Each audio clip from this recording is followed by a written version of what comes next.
জয় রাধে, জয় শ্রীকৃষ্ণ। আজ আমরা শ্রবণ করব গজেন্দ্র মোক্ষণ লীলা। অযুত যোজন উচ্চ ত্রিকূট পর্বত অতীব রমণীয় স্থান ছিল। তার চারিদিকে ছিল ক্ষীরসাগরের পরিবেষ্টন। বিশাল পর্বতমালায় তিনটি শৃঙ্গ তার অনুপম সৌন্দর্যের অঙ্গস্বরূপ ছিল। এই স্বর্ণময়, রৌপ্যময় ও লোহময় তিনটি শৃঙ্গ সমুদ্র, দিক সকল ও আকাশকেও শোভামণ্ডিত করে রাখত। পর্বতমালা বৃক্ষ, লতা, গুল্ম পরিশোভিত ছিল। চতুর্দিক থেকে সমুদ্রের ঢেউ এসে পর্বতের পাদ বন্দনা করত। পর্বতে হরিত বর্ণ মরকত প্রস্তরের উপর চারিদিকের ভূমি শ্যামল ছিল। পর্বতের গুহায় সিদ্ধ, চারণ, গন্ধর্ব, বিদ্যাধর, নাগ, কিন্নর ও অপ্সরা সকলের আগমন হতো। তাদের সঙ্গীতের সুর যখন পর্বতে প্রতিধ্বনিত হতো, তখন অন্যান্য অহংকারী সিংহকুল ভিন্ন সিংহের গর্জন মনে করে অসহিষ্ণু হয়ে আরও জোরে গর্জন করে উঠত। পর্বত উপত্যকা ছিল বন্য পশুদের নিবাস স্থান। দেবকানন সম অরণ্যভূমিতে বৃক্ষে বৃক্ষে সুন্দর পক্ষীদের সুমধুর ডাক শোনা যেত। তাদের মধুর কলকাকলি পরিবেশকে আনন্দময় করে রাখত। পর্বতে বহু সুন্দর ঝর্ণা ও নদীসহ অনেকগুলি সরোবরও ছিল। তাদের তটভূমি মণিময় বালুকণা দ্বারা সুশোভিত ছিল। দেবাঙ্গনা সকল স্নান করায় তাদের অঙ্গ স্পর্শ লাভ করে সরোবরের জল সুরভিত হয়ে থাকত। সেই সকল নদী ও সরোবরের সুগন্ধযুক্ত জলকণাবাহী বায়ু অতিশয় সুখসেব্য ছিল। পর্বতরাজ ত্রিকূটের পাদদেশে ভগবদ ভক্ত মহাত্মা বরুণের ঋতুমান নামে একটি উদ্যান ছিল, যা দেবাঙ্গনা সকলের ক্রীড়া স্থল রূপে পরিচিত ছিল। উদ্যানটি সারা বছর পুষ্প ও ফলে সমৃদ্ধ থাকত। বিভিন্ন বৃক্ষ শোভিত সেই উদ্যানে পক্ষীর কূজন ও ভ্রমরের গুঞ্জন অতীব মনোরম মনে হতো। সেই উদ্যানে এক বিশাল সরোবর ছিল। সরোবরে মনোহর স্বর্ণকমল ফুটে থাকত। এই পরম আনন্দময় পরিবেশে সরোবরের এক বর্ণনাতীত সৌন্দর্য ছিল। এই পর্বতের গভীর জঙ্গলে এক বিশাল হস্তি বাহিনী ছিল। গজেন্দ্র সেই বাহিনীর প্রধান রূপে পরিচিত ছিল।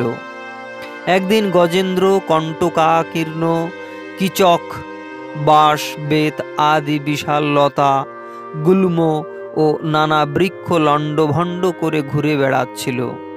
তার সেই উন্মত্ত আচরণ ও মদস্রাব গন্ধ অন্যান্য হস্তি সকল, সিংহ, ব্যাঘ্র, সর্প আদি হিংস্র জন্তু সকলকে ভয়ে তার থেকে দূরে সরিয়ে রেখেছিল।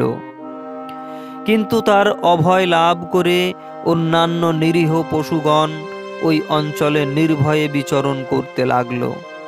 প্রবল গ্রীষ্মাধিক্যে গজেন্দ্র অনুগামী হস্তিবাহিনী পদভারে পর্বতকেও কম্পিত করে এগিয়ে যাচ্ছিল। গণ্ডস্থল থেকে নির্গত মদস্রাব গন্ধ ভ্রমরকুলকে প্রলুব্ধ করেছিল, আর তাই তারা গজেন্দ্রের সঙ্গ ছাড়ছিল না। তৃষ্ণাকুল হস্তি বাহিনীকে সঙ্গে নিয়ে মদবিহবল নয়নে গজেন্দ্র দূর থেকে পদ্মরেণু গন্ধবাহী বায়ুর আঘ্রাণ লাভ করে সেই সরোবরের তীরে অতি দ্রুত গতিতে উপনীত হল। স্বর্ণকমল ও রক্তবর্ণের কমলের কেশরে সুরভিত মধুর নির্মল সরোবরে সে অবতরণ করল, আর সুর দিয়ে সেই জল পান ও স্নান করল। সেই অন্য হস্তি বাহিনী সদস্যদেরও জলে স্নান করিয়ে দিল ও তা পানও করালো। শ্রী ভগবানের মায়ায় মোহিত হয়ে গজেন্দ্র ক্রমেই উন্মত্ত সম আচরণ করতে লাগল। তার বিপদ যে এত সন্নিকটে তা সে জানতেও পারল না। গজেন্দ্র যখন উন্মত্ত সম ব্যবহার করছিল, তখন দৈব প্রেরিত এক অতি বলবান কুমির বা গ্রাহ সক্রোধে তার পা কামড়ে ধরল। অতি বলবান গজেন্দ্র ও তার সমস্ত শক্তি দিয়ে নিজেকে কুমিরের কামড় থেকে মুক্ত করতে পারল না। হস্তি বাহিনী ও দলপতিকে কুমিরের কামড় থেকে ছাড়িয়ে আনতে সক্ষম হল না। গজেন্দ্র ও কুমির উভয়েই পূর্ণ শক্তি প্রয়োগ করেছিল, কাজেই উভয় পক্ষ শক্তিশালী হওয়ায় টানা হ্যাঁচড়া চলতেই থাকল। এইভাবে সহস্র বৎসর অতিক্রান্ত হয়ে গেল। এই যুদ্ধ দেবতাদেরও আশ্চর্য করল। অবশেষে দেখা গেল যে প্রবল পরাক্রমশালী গজেন্দ্র শারীরিক ও মানসিক শক্তি হারিয়ে অবসন্ন হয়ে পড়েছে। এই অবস্থায় গজেন্দ্র বুঝতে পারল যে কুমির রূপে কালই তাকে গ্রাস করতে উদ্যত হয়েছে, আর তাকে রক্ষা কেবল শ্রী ভগবানই করতে পারেন। এইবার সে নিজ বুদ্ধিতে মনকে চিত্তভূমিতে স্থির করে পূর্বজন্মের সংরক্ষিত শ্রেষ্ঠ স্তোত্র সকল দ্বারা শ্রী ভগবানের স্তুতি করতে লাগলেন। তখন ভক্তের রক্ষার জন্য সর্বাত্মা সর্বদেব স্বরূপ ভগবান শ্রীহরি স্বয়ং আবির্ভূত হলেন। জগদাত্মা শ্রীহরি গজেন্দ্রকে অতি কাতর অবস্থায় দেখলেন, আর উচ্চারিত স্তুতি শ্রবণ করে বেদময় গরুড়ে আরোহণ করে চক্রপাণি ভগবান দ্রুত গতিতে বিপদগ্রস্ত গজেন্দ্রের সম্মুখে উপনীত হলেন। চক্রপাণি শ্রী ভগবানকে আসতে দেখে গজেন্দ্র তার সুর দিয়ে একটা কমল তুলে কাতর স্বরে বলে উঠল, হে নারায়ণ, হে জগৎগুরু, হে শ্রী ভগবান, আপনাকে প্রণাম। শ্রীহরি গরুড় থেকে অবতরণ করে করুণাপূর্বক স্বয়ং জলে নেমে তৎক্ষণাৎ গজেন্দ্রের সঙ্গে কুমিরকে আকর্ষণ করে সরোবরের তীরে নিয়ে এলেন। সেইখানে দেবতাগণও উপস্থিত হয়েছিলেন। তাদের সম্মুখেই চক্র দ্বারা শ্রী ভগবান কুমিরের মুখকে ছিন্ন ভিন্ন করে গজেন্দ্রকে মুক্ত করলেন। শ্রীহরির কার্যে সন্তুষ্ট দেবতাগণ পুষ্পবৃষ্টি করতে লাগলেন। স্বর্গে দুন্দুভি বেজে উঠল, গন্ধর্বগণ নৃত্য গীত করতে লাগলো এবং ঋষি, চারণ ও সিদ্ধগণ ভগবান পুরুষোত্তমের স্তুতি করতে লাগলেন। শ্রী ভগবানের স্পর্শ লাভ করে সেই কুমির তৎক্ষণাৎ পরম সুন্দর দিব্য দেহ ধারণ করল। কুমির পূর্বজন্মে হু হু নামে এক শ্রেষ্ঠ গন্ধর্ব ছিল। ঋষি দেবলের অভিশাপে তার কুমির দেহ ধারণ করা। শ্রী ভগবানের কৃপায় সে শাপ মুক্ত হল, তার সমস্ত পাপ তাপ বিনষ্ট হল। শ্রী ভগবানকে প্রণাম ও স্তুতি করে সে তৎক্ষণাৎ গন্ধর্বলোকে গমন করল। গজেন্দ্র ও শ্রী ভগবানের স্পর্শ লাভ করে অজ্ঞানের বন্ধন থেকে মুক্তি পেল। সে ভগবান সদৃশ রূপ ধারণ করে পীতবসন চতুর্ভুজ মূর্তি লাভ করল। এই গজেন্দ্র পূর্বজন্মে দ্রবিড় দেশের পাণ্ডবংশের রাজা ছিলেন।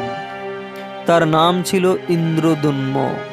একবার রাজা ইন্দ্রদুম্ন রাজ্য ত্যাগ করে মলয় পর্বতে বাস করছিলেন। তিনি ভগবানের উত্তম উপাসক ও যশস্বী ছিলেন।